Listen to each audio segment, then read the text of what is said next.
കൊച്ചിന്റെ പേരെന്താ പറഞ്ഞ? രാജേശ്വരി. രാജേശ്വരി, ഈ ഉത്തമനെ വിശ്വസിച്ച് ഇങ്ങനെ സ്കൂട്ടറിന്റെ പിറകെ ചുറ്റിക്കറങ്ങി നടക്കുന്നത് കുട്ടിക്ക് ഒട്ടും അഭികാമ്യമല്ല. നിങ്ങൾ തമ്മിൽ പ്രേമമായിട്ട് എത്ര വർഷമായെന്നാ പറഞ്ഞത്? കൊറേ കൊല്ലമായി. എന്നിട്ടാണോ കഴിഞ്ഞ മാസം കൂടി ഈ ഉത്തമൻ പെണ്ണ് കാണാൻ പോയത്? മോളെ, ഈ ഉത്തമനെ പോലെ ആണുങ്ങൾക്ക് പ്രേമം എന്ന് പറയുന്നത് ഒരു നേരം പോക്ക് മാത്രമാണ്.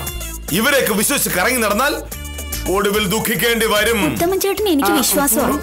അല്ലെങ്കിൽ തന്നെ മോഹനകൃഷ്ണൻ സാറിന് പ്രേമത്തെ പറ്റി എന്തറിയാം? ആകെപ്പാടെ റവന്യൂ വകുപ്പിലെ കണക്കും അറിയാം, കുറച്ച് കെമിസ്ട്രി അറിയാം. സാറേ, ഈ പ്രേമം എന്നൊക്കെ പറയുന്നതേ മനുഷ്യന് പറഞ്ഞിട്ടുള്ള കാര്യമാണ്. ഓഹോ, എന്താ നീ പറഞ്ഞതിന്റെ അർത്ഥം? ഞാൻ മനുഷ്യനല്ലോ? നിന്നെയോ എന്നെയോ കണ്ടാൽ ആരാണ് മനുഷ്യനെന്ന് തോന്നും? സാറേ, ഒരു മിനിറ്റ് പ്ലീസ്. എന്നെ നോക്ക്, വളരെ മാന്യമായ വസ്ത്രം ധരിച്ച് അന്തസ്സായി ഇങ്ങനെ നടന്നു പോകുന്നു. നീയോ ഒരുമാതിരി മതാമാരുടെ നടക്കുന്ന കോപ്പറാറ്റ് വേഷം ധരിച്ച് ഉത്തമനെ പോലത്തെ സ്കൂട്ടറിന്റെ പിറകെ കയറി ലോകം ചുറ്റി നടക്കുന്നു.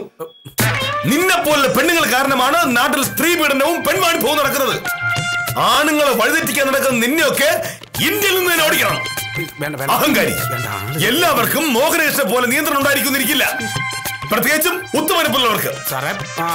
ഒടുവിൽ സംഗതി സ്ത്രീ പീഡനമായി, നിന്റെ ജീവിതം പാഴായി, കേസായി, ഉത്തമൻ അകത്തായി കഴിയുമ്പോ കരമടച്ച രസീതിനായി ഉത്തമൻ ആഫീസിലേക്ക് വരണ്ട, വക്കീലിനെ തേടി വീട്ടിലേക്ക് വരണ്ട. മനസ്സിലായോ? അഹങ്കാരികളെ. ഒരുപാട് കേട്ടിട്ടുണ്ടെങ്കിലും ഇത്രയ്ക്ക് തീവ്രമായ വട്ടാണെന്ന് അറിയില്ലായിരുന്നു. നമുക്ക് പോവാം ഉത്തമൻ ചേട്ടാ. എന്റെ പൊന്നുമോൾ എന്റെ പുക കണ്ടിട്ടേ പോവല്ലേ? ഉത്തമൻ ചേട്ടാ.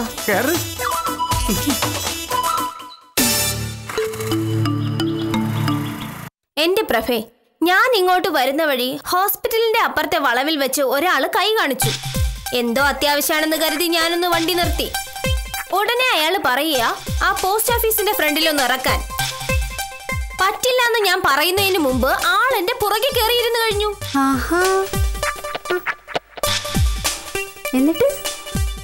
എന്നിട്ടെന്താ, ഞാൻ വണ്ടി എടുത്തതും അയാൾ എന്റെ പുറകിലിരുന്ന് ഉപദ്രവം തുടങ്ങി. മര്യാദയ്ക്കിരിക്കാൻ ഞാൻ ആദ്യം പറഞ്ഞു, കേട്ടില്ല. ഒടുവിൽ വണ്ടി നിർത്തി ഞാൻ ചാടി ഇറങ്ങിയിട്ട് ഒരൊറ്റ അടി കൊടുത്തു. പെണ്ണുങ്ങളെ തോണ്ടാൻ വരുന്നവരെ അങ്ങനെ തന്നെ കൈകാര്യം ചെയ്യും. അതിലും നന്നായി കൈകാര്യം ചെയ്യാമായിരുന്നല്ലോ.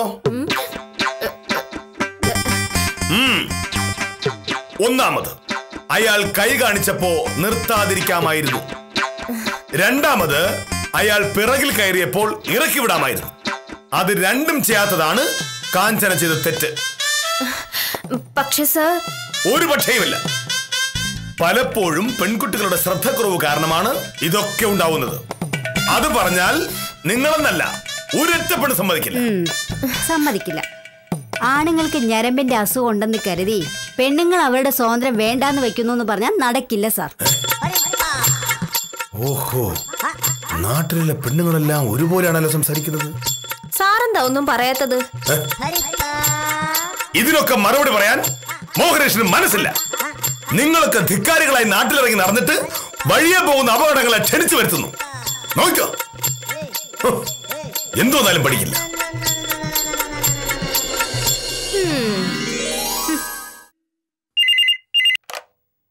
ഹലോ, അതെ, മോഹനേട്ടൻ എത്തിയില്ലല്ലോ. ഇല്ല, മോഹനേട്ടൻ വരുമ്പോഴേക്ക് 5:30 ശരി. വില്ലേജ് ഓഫീസറെ പറ്റി തീരെ അറിയാത്ത ആരോ ആണല്ലോ. 5:30 മുന്നേ വീട്ടിലെത്താൻ മോഹനകൃഷ്ണ സാറ് ഒരു സാധാരണ സർക്കാർ ഉദ്യോഗസ്ഥനല്ലല്ലോ. മണി 5:05 ആയുള്ളൂ.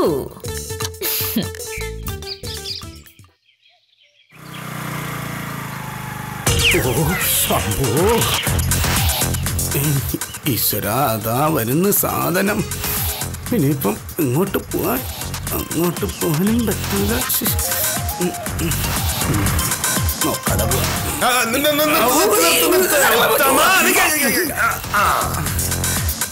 ഉത്തമൻ എന്താ എന്നെ കണ്ടിട്ട് നിർത്താതെ പോയത്? ഒന്നുമില്ല സാറേ, വെറുതെ രാവിലത്തെ എന്റെ ബാക്കി ചീത്തയാക്കണമല്ലോ. രാവിലെ വൈകുന്നേരം ചീത്തയാക്കാൻ ഞാനതൊന്നും മാമോക്കിയിലൊന്നും അല്ലല്ലോ. ഉത്തമന്റെ ആ കാമുകി എവിടെ?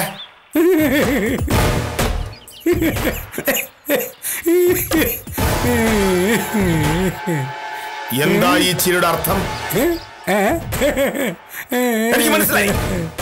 ഉത്തമനും അവളും തമ്മിൽ പ്രേമവുമില്ല, ഒരു മണ്ണാങ്കട്ടയുമില്ല എന്ന് എനിക്ക് അപ്പോഴേ അറിയാമായിരുന്നു. ഉത്തമ, ഇത്തരം പ്രവൃത്തികൾ സദാചാര വിരുദ്ധമാണ്. ഇങ്ങനെ ചെയ്യുന്നതിന്റെയൊക്കെ ഫലം ഉത്തമൻ അനുഭവിക്കേണ്ടതായിട്ട് വരും. ഓർത്തോ? സാറേ, ഈ സദാചാരം എന്ന് പറയുന്നതേ സാറ് കണ്ടുപിടിച്ചൊന്നുമല്ലല്ലോ. എന്റെ സദാചാരം ഞാൻ തീരുമാനിക്കും. അങ്ങനെ സാറ് തീരുമാനിക്കുന്ന സദാചാരത്തിനനുസരിച്ച് ഞാൻ ജീവിക്കേണ്ട കാര്യം തോന്നുന്നു. സാറ് വീട്ടിലോട്ട് തന്നെയാണല്ലോ അല്ലേ? ഉത്തമന്റെ ആ ചോദ്യം കേട്ടാ ഞാൻ വീട്ടിലേക്കല്ല വേറെ എവിടേക്ക് പോകാണെന്ന് തോന്നുമല്ലോ. ഇല്ല, വെറുതെ ചോദിച്ചു എന്നുള്ളതേ ഉള്ളൂ. അങ്ങനെ വെറുതെ ചോദിക്കണ്ട. മോഹനകൃഷ്ണൻ സ്വന്തം വീട്ടിലേക്കല്ലാതെ വേറെ എങ്ങോട്ടും പോവില്ല. സദാചാരത്തിന്റെ കാര്യത്തിലും ഞാൻ വളരെ സ്ട്രിക്റ്റ് ആണ്. അപ്പൊ ശരി, ഞാൻ പോട്ടെ സാറേ. ഒരു സദാചാരവാദി, അധിക പ്രസംഗി, ഏതോ പെണ്ണിനെ കൊണ്ട് നാട് മുഴുവൻ ചുറ്റിട്ട് വന്നിരിക്കുക. അധിക പ്രസംഗി. ആഹാ,